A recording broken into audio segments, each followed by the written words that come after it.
Hello and welcome to the CX Files podcast for December 15th, 2022. My name is Mark Hillary and I'm in Sao Paulo, Brazil. Hi, Mark. It's Peter Ryan here. I am based in Montreal today, and we are very fortunate to have probably one of the most intriguing podcasts that the CX Files has published. The reason is that it's a podcast where we're interviewing a bunch of podcasters. Yeah, I thought that this was a great idea when you floated it and said, there's a number of people that we know that actually have their own CX podcasts. I think everyone just considers this to be a big community. There's no kind of rivalry or anything. But it was just, why don't we sort of bring together a few of them and say, well, what have you learned from 2022? What are you looking forward to in 2023? And I know that you recorded this just a few days ago, and it was when I was moving house, so I had to duck out of it. But why don't you introduce the podcasters that were on the call and what you talked about? Absolutely. So we were really fortunate, Mark, to get what we called ourselves on the podcast, the global gang of podcasters who ranged from Wiktor Doktór in Poland, Marianne Roots, who's based in Scotland, Stacey Sherman, who's in New York, and David Powers, who was recently on the CX Files, who is based in Los Angeles. Now, what we talked about was not necessarily related to just one theme, but there were several different elements that we spent some time chewing the fat around. The first element, which I thought was probably a logical point of departure, was what their experience had been like running their own CX podcasts. Now, each one of these individuals, Mark, comes to the table with a very different style, different themes in terms of how they look at CX and how they discuss it on their podcast.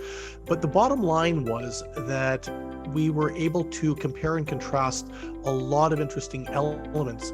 There were a lot of certainly differences in terms of how, as I mentioned, we approach CX from a podcasting angle, but there were a lot of commonalities that we found.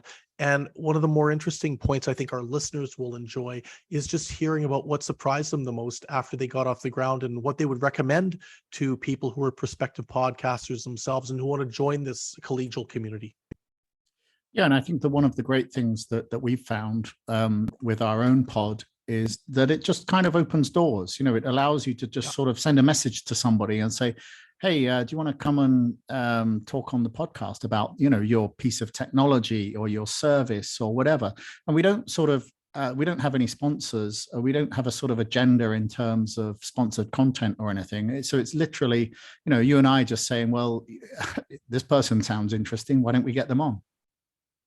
Yeah, exactly. And we've been very fortunate to open those doors with a lot of people who perhaps we otherwise wouldn't have come up against or met in the past. We've had people on the podcast from countries ranging from the United States, the UK, parts of Western Europe, all the way through to locations including Malta, Egypt, and South Africa.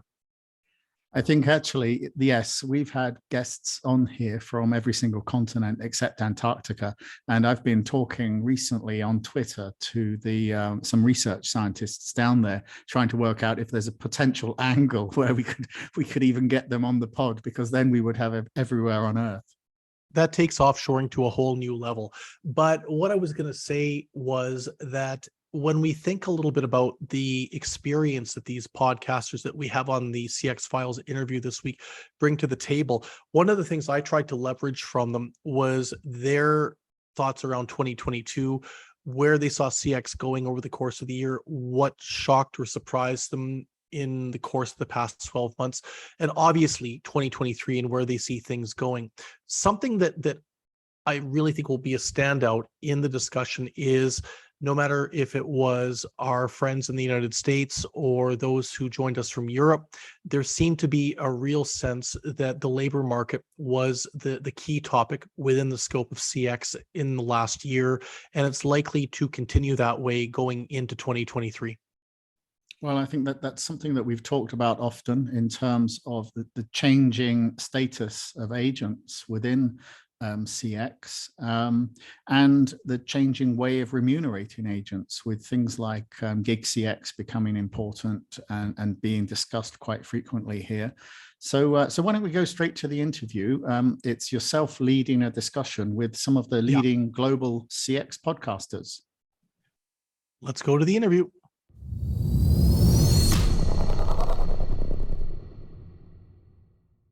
It's that time of the year again where the CX Files looks to try and assemble some of the most well-known thought leaders in the customer experience management space to find out a little bit about what's happening in their world, what's been going on in the previous 12 months, and I'd say most importantly, where is 2023 headed from a CX perspective?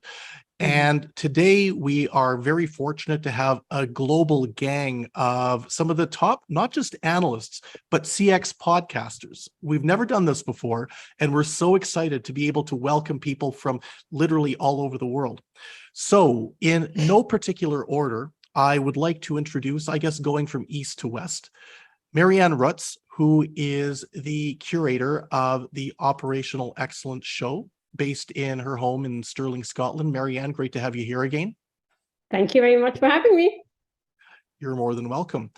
Equally on the other side of the pond, we have our great friend, Wiktor Doktór, who is based in Poland, in Warsaw specifically, who was very kind to have hosted me a few months ago at his annual Progressio BSS forum. Wiktor hosts the podcast, Good Morning BSS World. Wiktor, always great to see you. Thank you, Peter. Thank you for having me here. You're more than welcome, and thanks for joining. On my side of North America, we have Stacy Sherman. Stacy is the host of Doing CX Right, one of the most well-known podcasts in North America and gaining great traction from around the world. Stace, thanks for being here today to join us for a chat. I'm grateful. Thank you. And I'm looking forward to being on your podcast in just a few days. Yes, you are. Those are words that you will regret. Nope. I'm only joking. Nope. I'm only joking. Nope. And last but not least, on the left coast, we have the curator of Caffeinated CX, David Powers. David, thanks for joining us today. Always nice to have you here. And thanks for waking up so early. Yeah, no, definitely. My pleasure. Always is. So looking forward to this. And I can see those people who can't actually see will not be aware that David's actually holding a cup of coffee right now. So he takes his Caffeinated CX very seriously. It's kind of a constant, yeah. So I was just waiting for you to say that's actually a smoothie in there, but you didn't. So thanks. Oh, I feel my credibility is not being shot. So ladies and gentlemen, great to have you here. Great to have you around the table talking all things CX the past 12 months and where the industry is going. Obviously, a lot of changes have been taking place. But before we do that, I would be remiss if I didn't take this opportunity to chat with each of you a little bit about your own role as a podcaster. I mean, this is a medium that has just really taken on a life of its own over the course of the past few years. And I'd just like to quickly, Stacy, starting with you, find out what your thoughts are in terms of what you have learned running your own CX podcast. What's the experience been like? What would you recommend to anybody looking to start their own podcast? I love this question. So first of all, I started in 2017 with a blog, and I didn't know if anyone would ever read a single thing I wrote, but I just started anyway, did a lot wrong quickly. And then that led me to being a guest on many podcasts, 50 or more. And then I realized, well, I've always been the guest. Let me be the host. Let me switch sides. And so that's what I started to do for over a year.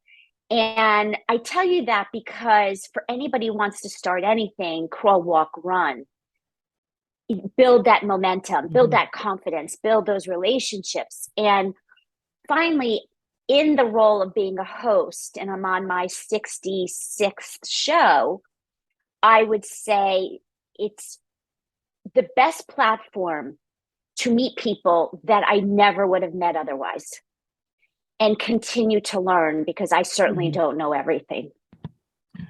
And I think that's some really, really cool feedback. And I would actually mirror that in terms of my own experience. When I got involved with the CX files, when Mark very kindly invited me to become a co-host, I really didn't know a lot about it. I listened to a lot of podcasts, but listening, being part of the listening audience, and hosting, two very different things. Yeah. I've had the privilege of being on your podcast as well, Wiktor. And from the perspective of how you have managed to grow, not just the English language version of the podcast, but the Polish one too. What's it like running a bilingual podcast series? That's quite impressive. That's a good question, Peter. Thank you for that. I actually need to underline one thing. I'm really glad you called us Global Gang. That sounds really, really nice. But anyway, answering to your question, yeah, my experience with the podcast was that I started with the Polish one. This is my native language, so it was much easier for me to go ahead with this one. And believe me or not, for a long, long time, it was a daily podcast. Yeah, within the 3 years, I have recorded 744 episodes in Polish. So it's quite a big number. And the English one appeared a little bit later on, and this is not appearing so often. So now there are 74 episodes behind me. And yes, such excellent guests like you are the guests of this podcast. The main issue is actually to undiscover, I would say, what is happening globally in the business services, because the podcast which I am recording both in Polish and in English is focused more on wider scope of business services, not limited to the CX, I would say, area only. So I focus a lot on HR, on BPOs, on finance, legal part, taxes, this kind of stuff. Yes, running bilingual podcast probably is a challenge, but to be honest, in the podcast, I am not as wise as my guests. So my role is just to ask good questions, and all the tough things are happening in, being discussed by people who are the guests of my show. Well, somebody who does ask very tough questions on their pod is Marianne. And I think, Marianne, that comes from the fact that you have such a deep knowledge of how the CX industry works at the operational level, hence the title of your podcast. But you do it in such a way that nobody feels intimidated, nobody feels under the microscope. I know that when I had the privilege of being on your podcast as a guest, we chatted for about 45 minutes and it just flew by. But when I listened back to it, we really got into the weeds on a lot of things. What's been the biggest takeaway you've gotten from running the Operational Excellence show? What are some of the key areas of feedback that you've really walked away from, almost turning that light bulb on over your head? I think one of the biggest one is really the fact that customer service delivery, and that's what I mean by operations, there's more than just CX. And CX, they are not an afterthought of any business. They are, in fact, the heart of that very business.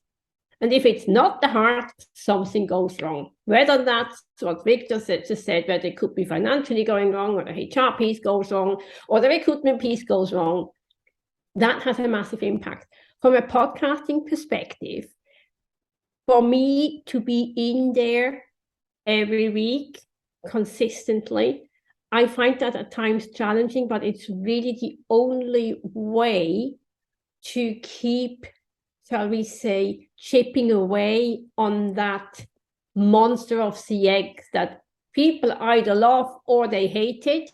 And when they love it, they think they're doing a good job. You scratch a little bit, and guess what? Underneath, it's just everything is being looked at and solved with a sticky plaster, rather than really saying, well, hang on a second, our process here is really wrong. We need to do something differently. And for me to get this out to the audience, or when I talk to a guest, to get the guest to really dig a little bit deeper is hugely rewarding. And I then hear back, this was a great show, and thank you for addressing this. I think, yes, I'm winning.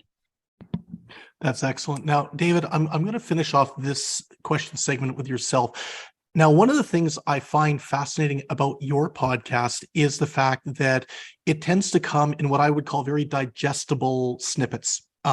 Usually the pod lasts no longer than 10, 11 minutes, and you walk away from it really thinking that you've absorbed some key learnings from somebody who's been in the business for a long time.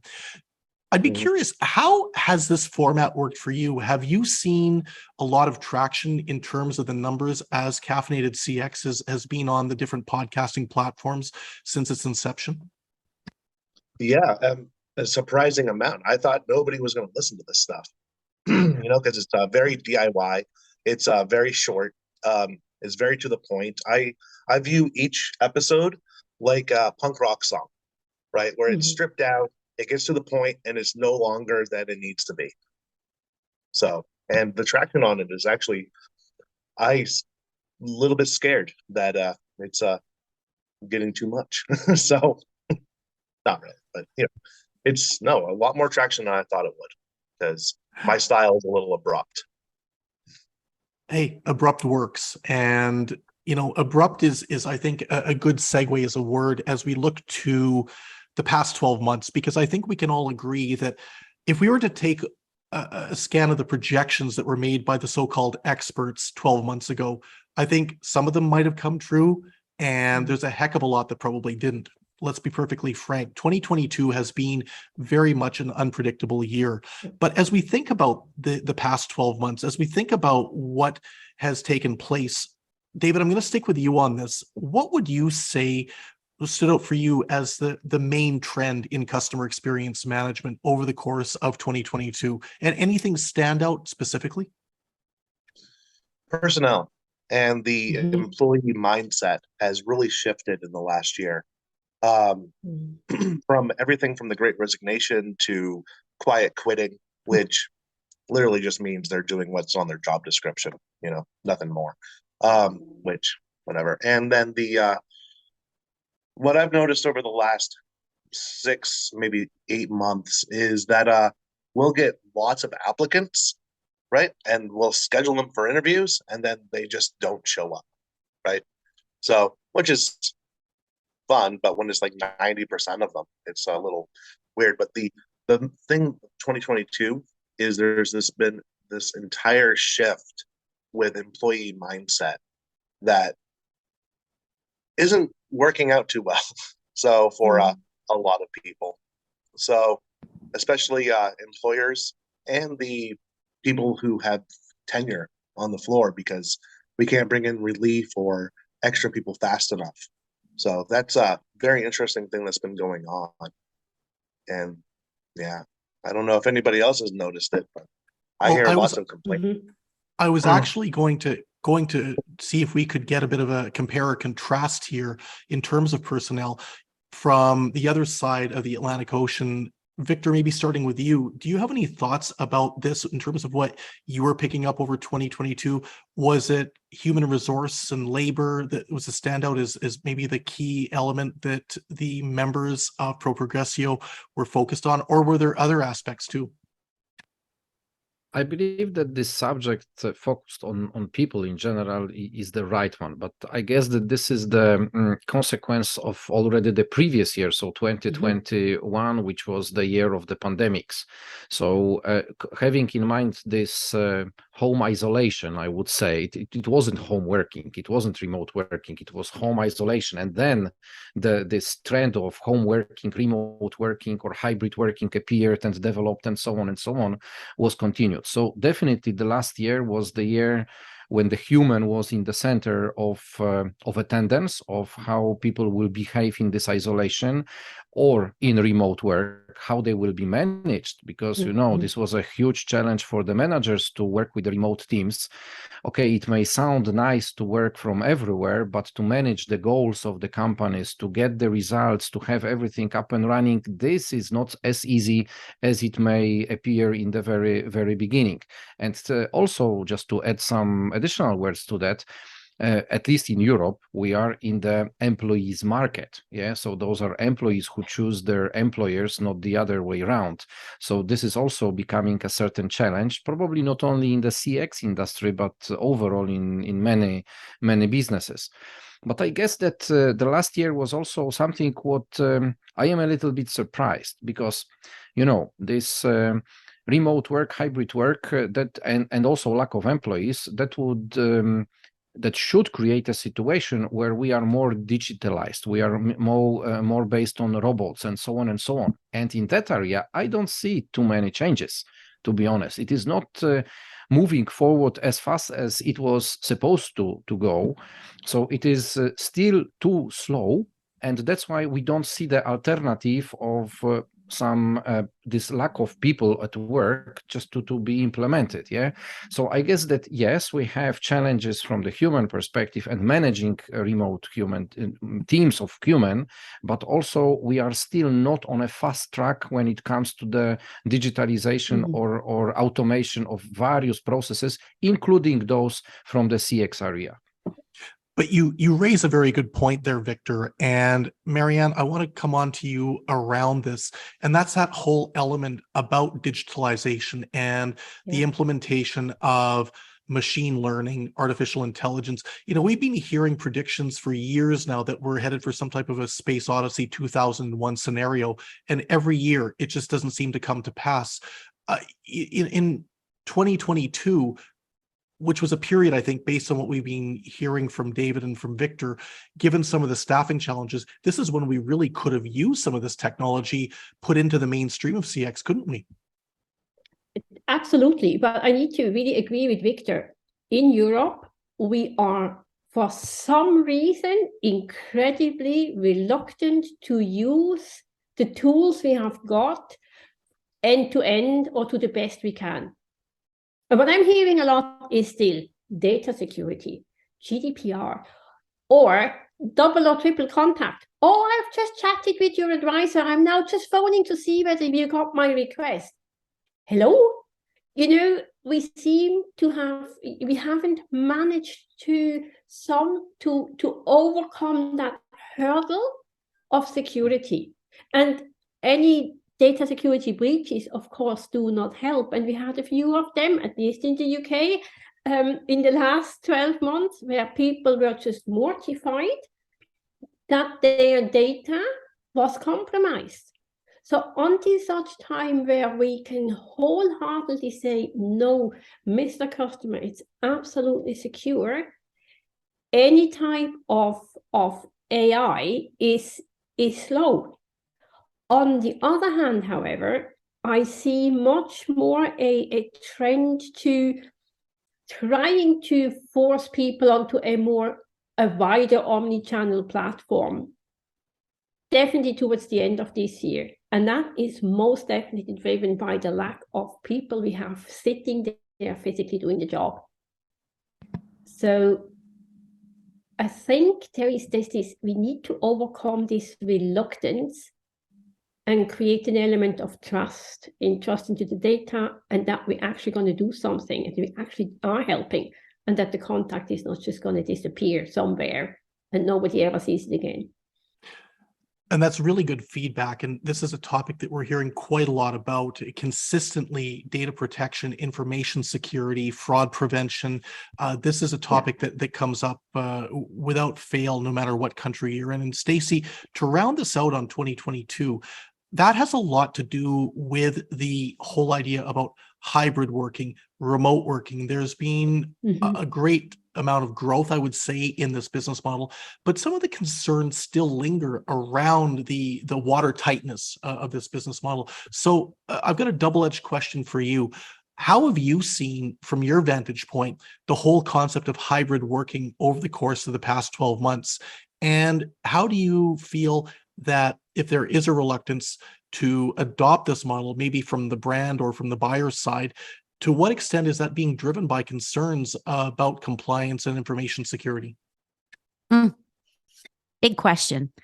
So first of all, the trend of this past year and going forward is radical flexibility. It's more than where you work. It's become also when we work. And that's a huge trend that I see and not going away. Secondly, trust, which was brought up, is the core of everything, because the reason people are, those companies that are not allowing flexibility in any definition is because they're lacking trust. They think that if you're in an office and I see you, then you must be working at that optimum level. But we know that's not necessarily the case. So trust is key. I do believe that technology is a blessing, and we also can't let go of the human element. And what I mean by that is chat. Yes, we can chat more. In fact, I'm a big believer in offering multiple ways to communicate for service. I think it's Frontier Airline. I think it was that one that just took away the ability to call. I'm not in favor of that. I believe that we need to give customers the options to communicate. At the same time, as brand leaders, we have to make it where offer the right channel and make sure there's a human at the end of it, depending on what the need is in the topic. Compliance, that's always going to be job security for those people in those roles. That's not going away either. It's a challenge. It's not easy, and it's going to get more sophisticated as you have AI and all these sophisticated technologies. But at the end of the day, we need to meet people where they want to be met, both for employees and for buyers. I think that's some amazing feedback on 2022 and where things have been going. Let's talk a little bit about 2023 and what we anticipate is to come. So, Stacey, I'm going to stick with you on this one. If you could give me the top 2 or 3 predictions you've got for the coming 12 months after we get past January the 1st, what would you say that the most likely ones are going to be? And we're not going to hold you to these, by the way. We're not going to come back in 12 months' time and slap you on the wrist or give you a bottle of wine. It's just what you think's more than likely going to take place. Yes. So first of all, I do believe, as I mentioned before, the radical flexibility expectation is going to continue. It's going to get stronger.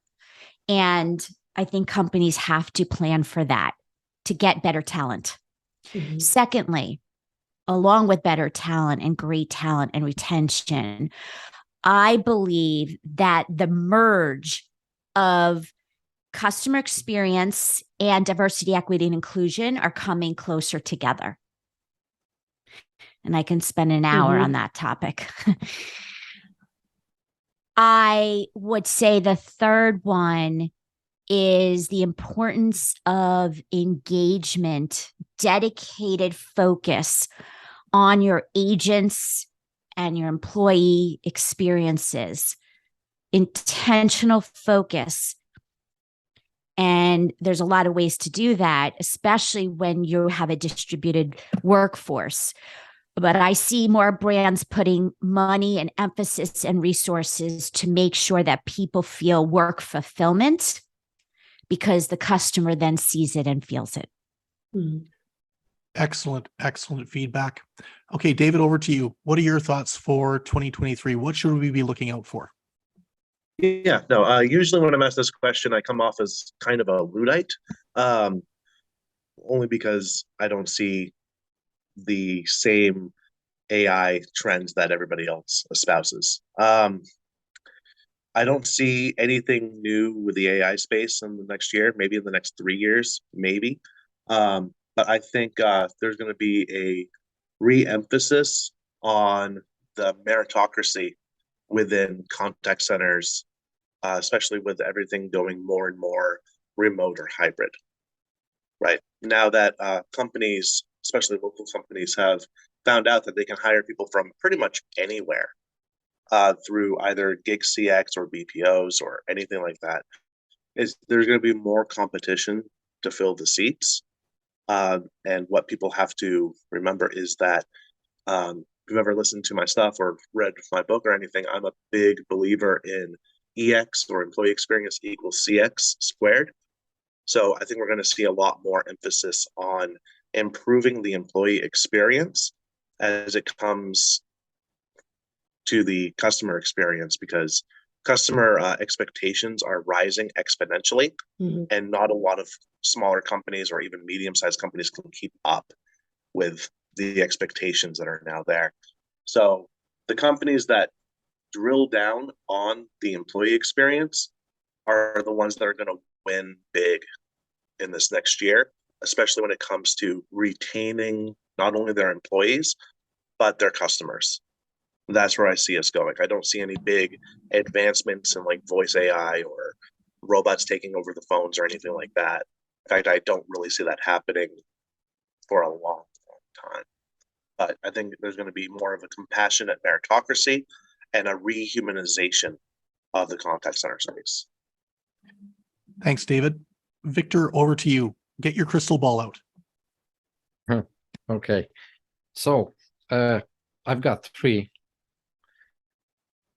The first one is, and this is actually something what I brought back from Las Vegas when we met on September this year, that voice will stay with us. So I think that there are some cases like this airlines which give up this kind of stuff. But to be honest, I believe that this human-to-human talks are much more valuable, and they will still stay with us. And we'd like to talk to people outside of a script even. So just not pure answers, yes, no, 1, 2, 3, 5, but just having a real conversation and not only going in a fast track to the result, what we want to achieve, but like feeling that we talk to other people.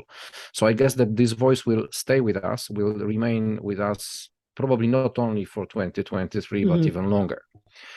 The second one is in opposite to David, to be honest. I think that we will have a little bit of AI more than we had so far.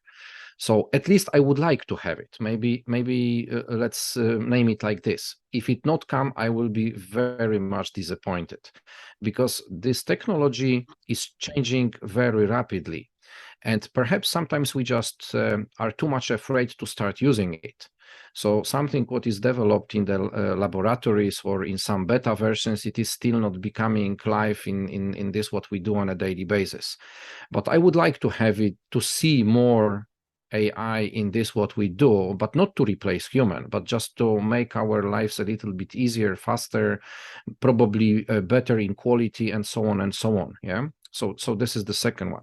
But the third one is not from the, let's say, process perspective, but from the geological perspective. I think we will see more Africa present on the CX destinations, and we will see more Southern Europe destinations. I mean, such countries like Macedonia, like Kosovo, like, you know, this kind of destinations, not the developed Central Europe.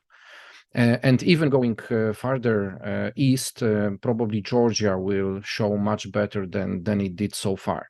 So those are my three, let's say, choices for 2023. And three very interesting ones. Thanks for that, Wiktor. Marianne, you get the last word. Yeah, I've come also up with three. One is, and I mentioned earlier, I can see a bigger shift to through omni-channel. And by that, I mean, if you get stuck on one channel, you flip and you get to talk to somebody. That's what I mean by true omni-channel. So I was astounded to see what Frontier Airlines are doing. I'm watching it very closely, because at least it appears, and I'm saying that carefully, it appears there was a strategic decision, and hopefully the process is behind it. What I'm seeing now in the marketplace is that people just switch off the phone lines, and that's the end of the matter. But there's no chat opportunity. So what do people do? They go to the email, they go and send a web form, and all of a sudden, contact centers, email inboxes, they explode, and there's 15,000 emails in the backlog, where at least 2/3 are duplicates. So the true shift to omnichannel to me is, it's an opportunity next year. The second one, which I see predominantly, I can here talk just for mainland Europe, is the e-commerce growth. A lot of firms were driven to go online by the pandemic, and they're now realizing, well, hang on a second, I can do better, more faster But that in itself then requires training, different skill sets. It gives an opportunity for personal career development in that space. Because it's not just, oh, well, you do a little bit of e-commerce. And we have one of the biggest retail clothing providers in the United Kingdom, Primark, which went through the pandemic with no online presence. And guess what? 4 weeks ago, they introduced click and collect for children's wear only. And they think they're now an e-commerce store. No, that's not true. So there is opportunity. And last but not least, I am seeing a real desire for simplicity, easy access to my problem getting resolved. I don't want to go through hoops. I want it fast. I want it simple. And I want it resolved. I don't want to be passed about. Again, I hope that's an opportunity. Super. Stacey, you got one last thing you wanted to say? Yeah, just one comment about the omni-channel. I love that you brought that up. And I'm less hopeful. The reason why I say that is because omni-channel has been around a long time. Yeah. And to this moment, to this day, I will bring something that I ordered online to the local store, and they tell me I can't return it at their store. I have to bring it, send it back. And I said, aren't you one company? Mm-hmm. Mm-hmm. So I'm less hopeful in that regard because because companies still have silos and different goals by department. And until that changes, I'm skeptical. That's a valid point, Stacey. It is a very, very interesting point. And skepticism is a good way to finish off the podcast today. So I'd like to thank my global gang. See, I've used the expression again, the global gang, once again, for taking part from Scotland, from New York, from Warsaw, and from Los Angeles, and me here in Montreal. It's great to have had David, Wiktor, Stacey, and Marianne on the pod today. Looking forward to seeing you all live in 2023. And if I can wish each of you a great holiday season going forward. Thank you. Thank you.